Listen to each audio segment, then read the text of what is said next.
Bismillah. Assalamualaikum warahmatullahi wabarakatuh. Di sini saya Muhammad Ilmi Wijdan NIM 2021 071096 akan menyampaikan hasil dari makalah pribadi saya yang akan saya resume sedikit di sini. Yang yang topik pembahasannya adalah karakteristik dan unsur-unsur kesehatan mental.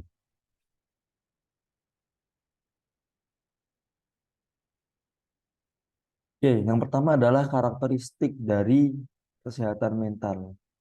Itu ada beberapa hal yang bisa mencirikan bahwasanya seseorang itu memiliki kesehatan mental. Yang pertama adalah terhindar dari gangguan jiwa.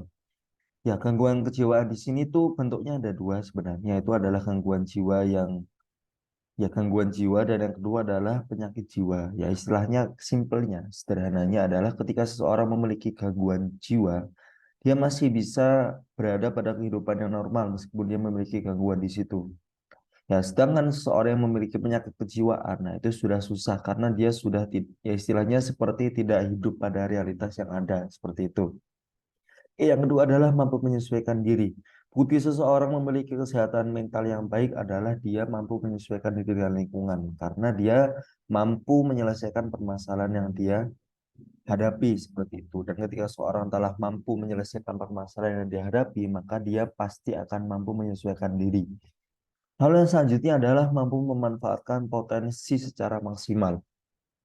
Ya, selain mampu menghadapi permasalahan yang ada dan menyelesaikannya, seseorang yang memiliki kesehatan mental yang baik itu mampu memanfaatkan potensi diri secara maksimal. Dia mampu mengeksplor kemampuan dirinya lebih baik dan mengembangkannya menjadi jauh lebih baik. Ya, ketika seseorang memiliki kesehatan mental yang baik tadi, ya potensi-potensi dalam dirinya itu bisa keluar dan dia bisa memaksimalkan potensi tersebut. Lalu yang selanjutnya adalah mampu mencapai kebahagiaan pribadi dan orang lain. Ya, ketika seorang mampu menyelesaikan permasalahannya, mampu eh, mengembangkan potensi diri secara maksimal, ya, orang pasti akan mampu, orang tersebut pasti akan mampu mencapai kebahagiaan untuk dirinya sendiri. Dan juga dia bisa membantu orang lain mendapatkan kebahagiaan dengan cara dia tidak melakukan hal-hal yang membuat orang lain terluka atau mengganggu kebahagiaan orang lain, seperti itu. eh Istilahnya ya, sederhananya, dengan terpenuhi hal-hal tadi ya, kesehatan mental orang itu baik. Lalu yang selanjutnya adalah menurut Sikun ada beberapa ciri kejiwaan yang sehat. Yang pertama adalah memiliki perasaan yang aman, yang terbebas dari rasa cemas, memiliki harga diri yang mantap, spontanitas dalam kehidupan dengan memiliki emosi yang hangat dan terbuka, memiliki keinginan-keinginan duniawi yang wajar sekaligus seimbang, dalam artian yaitu mampu memuaskannya dalam hal positif dan wajar, mampu belajar mengalah dan merendahkan diri sederajat orang lain, tahu diri yakni mampu menilai kekuatan dan kekurangan dirinya, baik dari segi fisik, psikis maupun psikis secara tepat dan objektif, mampu memandang fakta sebagai realitas dengan memperlakukannya sebagaimana mestinya, toleransi terhadap ketegangan atau stres, artinya tidak panik saat menghadapi masalah sehingga tetap positif secara fisik dan psikis dan sosial, memiliki integrasi dan kemantapan dalam kepribadian, mempunyai tujuan hidup yang positif dan konstruktif, memiliki kemampuan belajar dari pengalaman, mampu menyesuaikan diri dalam batas-batas tertentu sesuai dengan norma-norma kelompok, serta tidak melanggar aturan-aturan yang telah disepakati bersama dan aturan yang ditentukan dalam kelompok, memiliki kemampuan untuk tidak terikat penuh oleh kelompok, artinya memiliki pendirian sendiri sehingga mampu menilai baik buruk maupun benar salah mengenai kelompoknya. Ya, sedangkan menurut WHO, kesehatan mental yang sehat adalah sebagai berikut. Yang pertama, mampu belajar sesuatu dari pengalaman, mampu beradaptasi, lebih senang memberi daripada menerima, lebih cenderung membantu daripada dibantu, memiliki rasa kasih sayang, memperoleh kesenangan dari segala hasil usaha, menerima kekecewaan dengan menjadikan kegagalan sebagai pengalaman, serta selalu berpikir positif atau berpositif thinking.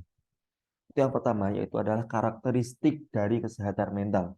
Lalu yang kedua adalah ruang lingkup kesehatan mental. Ya, tentu saja ruang lingkup kesehatan mental itu apa ya istilahnya lingkaran sosial ya, yang harus eh, kesehatan mental tadi, perkembangannya itu kesehatan mental ditentukan oleh kualitas atau kondisi psikologis atau iklim lingkungan di mana individu itu berada. Itu tadi lingkar sosial tadi. Yang pertama adalah kesehatan mental dalam keluarga. Ya, itu sangat penting sekali karena untuk tercapainya suasana yang harmonis antar anggota keluarga, itu butuh sekali kesehatan mental yang baik. Nah, apabila hubungan interpersonal keluarga kurang harmonis, maka dalam keluarga tersebut akan tercipta iklim psikologis yang tidak kondusif dan tidak nyaman. Contohnya adalah sikap permusuhan antar keluarga dan lain sebagainya. Maka dari itu, ruang lingkup tadi, ruang lingkup yang paling pertama dan yang paling dasar adalah ruang lingkup keluarga. Maka dari itu, banyak permasalahan sosial itu tidak selesai karena sudah terjadi permasalahan dalam ruang lingkup keluarga. Lalu sebagaimana anak didik dan lain sebagainya, ya, yang tidak bisa lepas dari sekolah maupun perkuliahan jika seorang itu melaksanakan kuliah, nah itu tentu saja ruang lingkup kedua yang paling kecil setelah keluarga adalah ruang lingkup tersebut. Maka dari itu ketika seseorang telah memiliki kesehatan mental pada lingkungan sekolah dengan cara dia bisa bisa beradaptasi, dia bisa eh, melakukan perilaku apa melakukan sosialisasi, ya, eh, bentuk sosial dengan teman-temannya dan lain sebagainya itu, maka dia telah mampu menghadapi ruang lingkup yang kedua, yaitu ruang lingkup sosial. Lalu yang selanjutnya adalah kesehatan mental di tempat kerja. Ya, selain keluarga dan tempat tempat belajar tadi, yang selanjutnya adalah ruang lingkup di tempat kerja.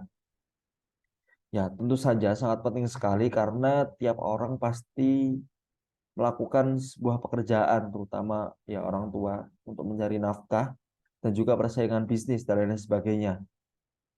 Ya, maka dari itu ketika seseorang memiliki kesehatan mental yang baik, tentu hasil dari output apa yang dia kerjakan itu akan baik juga. Dan itu juga sangat berpengaruh dari tempat ia bekerja maupun tempat ia memimpin dalam sebuah pekerjaan. Seperti itu. Lalu yang selanjutnya adalah kesehatan mental di bidang politik. Ya, tentu saja ketika seseorang memiliki kesehatan mental yang baik dalam berpolitik, tidak ada kecurangan-kecurangan yang terjadi di sana. Tidak ada money politik, kemudian pengkhianatan kepada rakyat, kemudian korupsi, nepotisme, dan lain sebagainya itu tidak akan terjadi ketika seseorang memiliki kesehatan mental. Ya, lalu yang selanjutnya adalah eh, kesehatan mental di bidang hukum. Ketika seseorang memiliki kesehatan mental yang baik di ruang lingkup ini, di ruang lingkup hukum, tentu tidak ada lagi hasil hasil dari produk hukum tadi itu tidak sesuai dengan yang seharusnya seperti itu. Jadi ketika seseorang memiliki kesehatan mental yang buruk, tentu keputusan-keputusannya tadi didasarkan dari politik, kemudian dari nepotisme, didasarkan dari korupsi, suap dan lain sebagainya. Tetapi ketika ketika dia memiliki kesehatan mental yang baik, tentu keputusannya sangat bijaksana dan juga tentu sudah melalui berbagai proses sehingga hasil yang keluar adalah hasil yang terbaik. Ya, lalu yang terakhir sekaligus penutup adalah kesehatan mental di kehidupan beragama.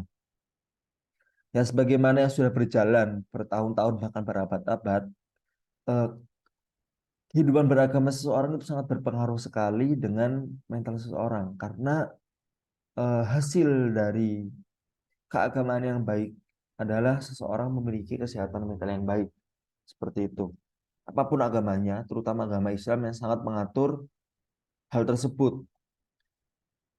Maka dari itu kehidupan yang semakin kompleks sekarang ini harus ya dilandasi dan didasari dengan keagamaan yang baik agar seseorang memiliki kesehatan mental yang baik karena dia berada pada koridor kebenaran di bawah keagamaan yang baik, khususnya agama Islam. Mungkin itu kurang lebihnya mohon maaf. Billahi fisabilil haq. Wassalamualaikum warahmatullahi wabarakatuh.